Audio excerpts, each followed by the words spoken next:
Né? Agora, você, por exemplo, saiu, já tem que estar tudo programado, né? Porque tem que estar programado. Senão... esses 5 minutos que fazem a diferença, porque um pouquinho mais cansa de entrevistados aqui chegarem atrasados. Olha, o trânsito está terrível, ligam aqui para a produção. Estou no caminho, mas ainda não consegui trajeto que faz em, sei lá, em 20 minutos. Mais de 1 hora leva, principalmente você pega do bairro Batel para aqui para as Mercês.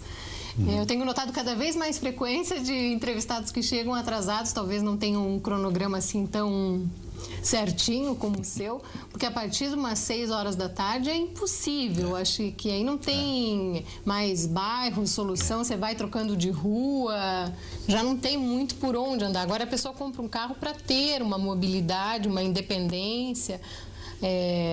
Maior rapidez, né? Claro. Mas hoje não é a realidade. Inclusive, pensando nos sonhos de modernidade que talvez nós todos tivemos há 10, 20, 30 anos atrás, vários benefícios que nós temos hoje da tecnologia, nós nem acreditaríamos, né? Se nos dissessem há 20 anos atrás, por exemplo, que você teria um telefone para levar no bolso, que também permitisse conectar a internet, uma rede virtual que ligaria vários computadores, mas computadores e só grandes empresas têm, não, hoje qualquer um tem em casa.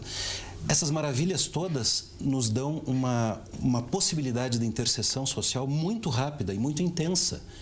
Num segundo eu completo uma ligação DDI para um amigo meu que esteja no México, no Japão, na Europa. Manda um e-mail, é praticamente instantâneo que alguém receba e possa responder. Tudo está muito rápido, menos o trânsito. E aí gera um desconforto adicional. As pessoas têm uma frustração muito grande porque compram um carro que pode desenvolver 100, 150, 200, 250 km por hora. E não consegue andar numa via onde poderia, uma via urbana típica, que poderia andar 60, não consegue andar 30.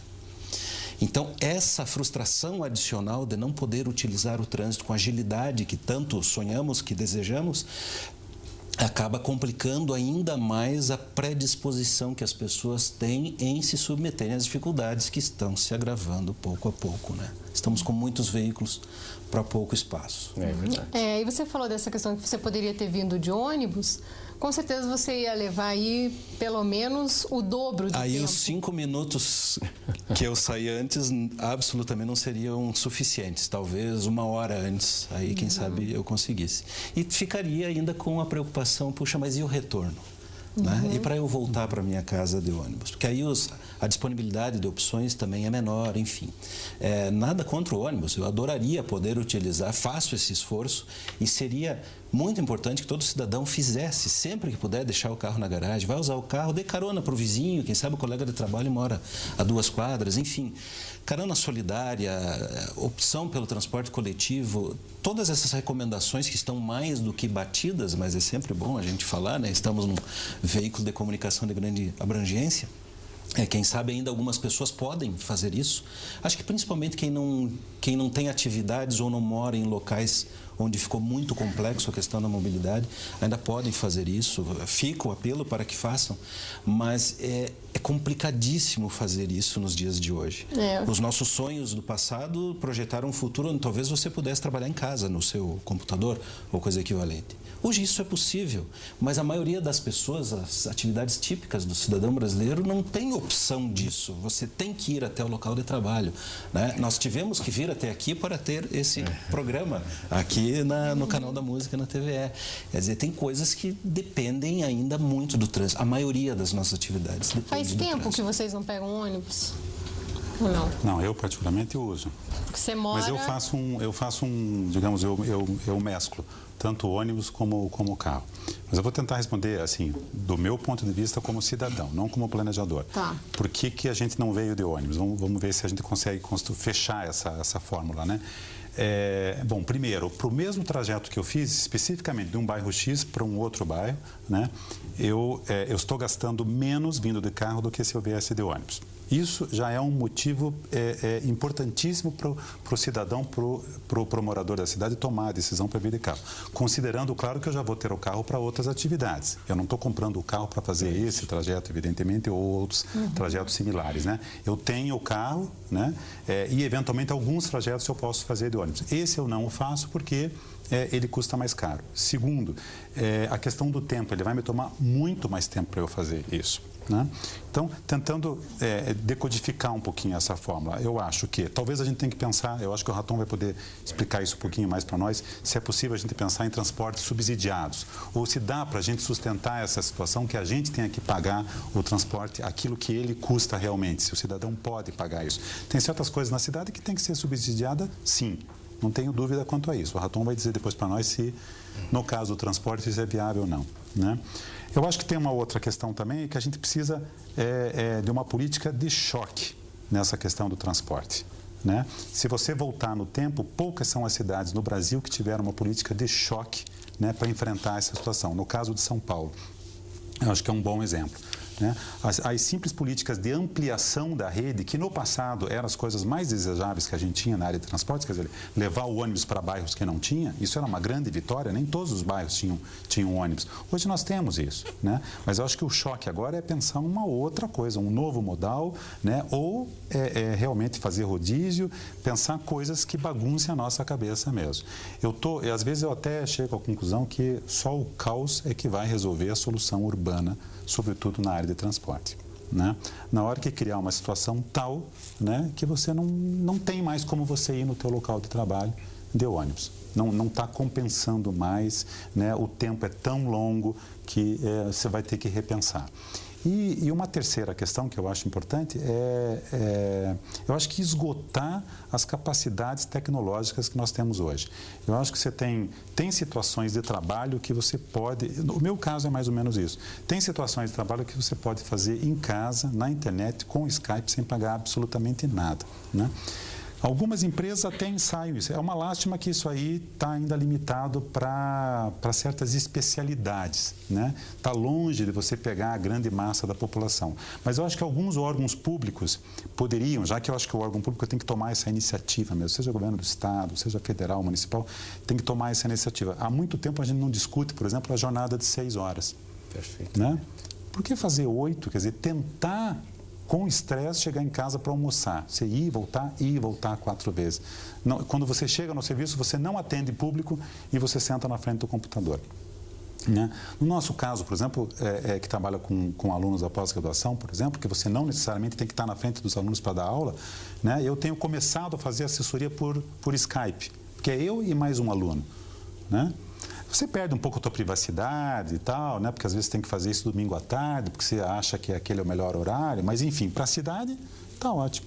Né? Então, acho que essas 3 coisas de imediato assim, que me vem na cabeça, né? Eu acho que é repensar a questão do custo, eu acho que é um serviço urbano que talvez não dê para fazer sem ter subsídio, eu acho que é uma política de choque, ficar brincando de ampliar a rede urbana, só isso é um compromisso, claro, do poder público, mas eu acho que está demonstrando já que não é suficiente, então precisamos de ações de choque. E um terceiro, eu acho que é esgotar essas maravilhas tecnológicas que a gente tem à disposição aí, que são extremamente acessíveis. Se me permite, ainda tem um quarto que eu acho que a gente tem que pensar, que é o seguinte, é olhar para trás e ver o que a gente fez nesses 15, 20, sei lá, 30 anos e ver se as políticas que a gente fez até então de valorização do transporte individual funcionaram ou não. Basta você pegar um exemplo clássico aqui em Curitiba, qualquer outra cidade, que você tenha valorizado, tirado, por exemplo, áreas de passeio, né? Tirado pedaços de praças, pedaços de canteiro, impermeabilizado áreas para valorizar o transporte individual, para você garantir o fluxo. Né? Acho que podemos pegar 5 exemplos em Curitiba e ver se isso contribuiu de fato mesmo, conseguiu enfrentar o problema ou não. Se não resolveu, eu acho que a gente tem que repensar todas essas medidas. Ô Raton, eu vou pedir para você dar sua opinião depois do intervalo, tá? Muito bem. Hoje a gente debate aqui no programa como o trânsito afeta a nossa vida. Então mande aí a sua opinião, ou se você tiver alguma dúvida, quer fazer alguma pergunta para os meus convidados, fique à vontade, pode fazer pelo nosso 0800 643 7555 ou ainda no e-mail com a palavra @rtve.pr.gov.br ou ainda no twitter.com/com-a-palavra. O intervalo é bem rápido, a gente já volta. Enquanto isso, participe.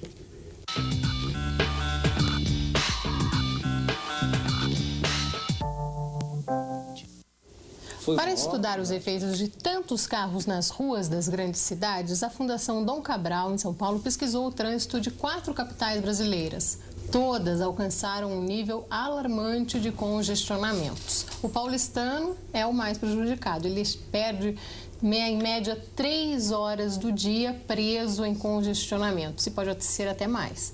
Como a frota não para de crescer, a tendência é de que os congestionamentos comecem a se interligar, podendo parar a cidade de vez em apenas 4 anos. Como o trânsito afeta a nossa vida é o tema do programa de hoje. Mande aí a sua opinião, um comentário aqui pra gente. Pode ser tanto pelo 0800 643 7555 ou pelo e-mail do programa, que é o comapalavra@rtve.pr.gov.br. Ô Raton, eu quero que você comente aí o que o Clóvis falou no bloco anterior, e eu já vou fazer aqui a pergunta do Rafael, de São José dos Pinhais. Ele diz assim, ó: há pouco tempo concluíram uma obra aqui no final da Avenida das Torres com a Avenida Rui Barbosa, que, segundo a Prefeitura, ajudaria a diminuir o trânsito nos horários de pico. Porém, não foi isso que aconteceu. O trânsito continua o mesmo. Isso é um erro de planejamento? Como é que você vê essa questão também? Bom, primeiramente comentando as observações do Clóvis no bloco anterior, eu diria que é mais ou menos isso. Nós temos um problema econômico envolvido, onde, como exemplo aqui colocado, para uma distância de até 7 quilômetros, isso foi uma pesquisa que a NTT fez no Brasil inteiro, nas grandes capitais, para distância até 7 quilômetros, ir de automóvel é mais barato que ir de ônibus, em todas as grandes cidades, tá? Por mais que você tenha um custo amortizado o veículo, essa coisa toda, você consegue ainda ter um custo mais barato do que pagar as tarifas que hoje são caras, tá? Então, parte-se daí para se dizer que eu acho que o sistema de transporte coletivo, para que ele seja eficiente, tem que ter mais investimentos, e que para isso ele tem que ter um subsídio. A Prefeitura tem que pensar uma maneira de subsidiar o transporte coletivo para que ele seja mais barato e que seja mais atrativo do que o transporte individual, que hoje é o grande problema de como evitar que tantos automóveis estejam circulando. O segundo são os investimentos físicos no sistema viário, que aí vem a parte da sua pergunta sobre a obra lá da Rui Barbosa, com a Avenida das Torres, Comendador Franco, na cidade de São José dos Pinhais. Efetivamente, essas obras demoram a ser feitas e, por vezes, são só paliativos. Elas não são grandes mudanças do sistema viário. Elas tentam repetir aquela solução do apagar um incêndio, de tentar fazer uma coisa que vai melhorar temporariamente. E assim foi quando se suprimiu os estacionamentos na Visconde de Guarapuava. Parece que aquilo ia ser a grande solução. Um ano depois, a velocidade já voltou a ser tão baixa quanto. Porque à medida que se aumenta a calha da rua, mais automóveis também vão concorrer para utilizar aquela rua. E, por outro lado, também, se tirou o estacionamento, eles vão estacionar em algum lugar. Então, se a gente não se preocupou em criar os estacionamentos, eles vão estacionar em outras ruas que vão transformar aquelas ruas também num trânsito mais lento. Então, essa concepção do sistema viário tem que estar associada com a questão do transporte coletivo, e isso de uma maneira permanente. Não é fazer uma solução e dizer, bom, agora está resolvido. Esse investimento e essa melhoria tem que ser repensada todo o tempo. Falamos aqui há 5 meses atrás, lembro de ter citado, que deveríamos ter na cidade de Curitiba uma companhia de engenharia de tráfego, a modelo do que tem em São Paulo, onde tem lá profissionais da área de transporte pensando todos os dias no assunto. Mas não é só pensar no sistema viário, não é só no transporte coletivo, é no custo, é nos acidentes, que nós não mencionamos aqui ainda, o grande número de acidentes que todos os dias cresce na nossa cidade e nas outras também, porque hoje nós temos uma participação no trânsito de veículos mais baratos e mais rápidos, entre aspas, que são as motos. Então, esse grande crescimento na frota de motos na cidade tem tido muitos acidentes. Muitos acidentes, principalmente com os chamados motoboys, enfim, que tentam passar por entre os carros para ser mais rápidos e que, com isso, por vezes, cometem algum tipo de irregularidade na condução do veículo e que provocam acidentes.